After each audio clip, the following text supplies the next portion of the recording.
Peringatan Hari Ibu yang jatuh pada tanggal 22 Desember saban tahun dilaksanakan di Indonesia. Peringatan yang menjadi momen kebahagiaan bagi ibu-ibu ini diperingati pula oleh Ikatan Keluarga Wartawan Indonesia Provinsi Kalimantan Selatan dengan menggelar lomba mengolah wadai One Fashion Show Kebaya yang dilaksanakan di Gedung PWI Kalimantan Selatan. Peringatan Hari Ibu yang jatuh pada tanggal 22 Desember saban tahun dilaksanakan di Indonesia. Peringatan yang menjadi momen kebahagiaan bagi ibu-ibu ini pun diperingati pula oleh Ikatan Keluarga Wartawan Indonesia Provinsi Kalimantan Selatan yang di tahun ini menggelar lomba mengolah wadai One Fashion Show Kebaya yang dilaksanakan di Gedung PWI Kalimantan Selatan, Jalan Pangeran Hidayatullah, Banjarmasin Timur, jelang tengah hari Kamis 22 Desember 2022.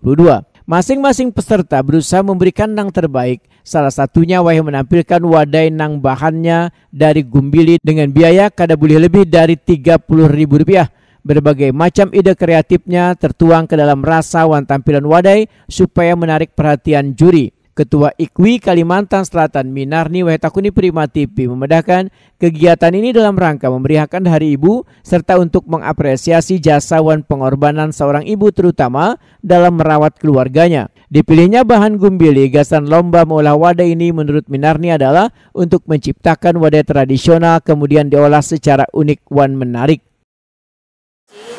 Cuman 30.000 ya. Terus kriteria yang dinilai itu rasa sama kreasi.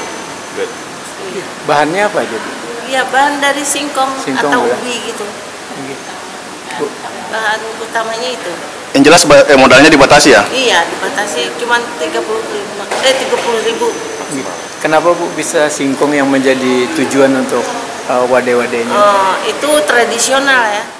Sementara itu, Ketua PWI Kalimantan Selatan Jenal Helmi memedahkan kegiatan ini rutin saban tahun dilaksanakan untuk memeriahkan Hari Ibu. Jenal Helmi sangat mengapresiasi lomba mengolah wadai berbahan gumbiri walaupun murah tapi hasilnya luar biasa. Bahkan sebagai upaya mengangkat kuliner daerah karena bisa ditampilkan dengan berbagai kreativitas. Yang dipertandingkan tadi adalah kue berbahan dasar ubi. Murah meriah, tapi ternyata yang ditampilkan ibu-ibu itu luar biasa. Rasanya tidak kalahkan dengan kuliner-kuliner atau kue-kue yang ada dijual di toko. Nah, mudah-mudahan melalui IKWI bisa mengangkat kue-kue daerah karena bentuknya kan luar biasa tadi banyak. Jadi ada kue khas daerah, tapi yang lebih kekinian. Jenal Helmi berharap IKWI Kalimantan Selatan bisa mengangkat kuliner daerah atau tradisional ini tapi dikemas dengan tampilan yang lebih kekinian.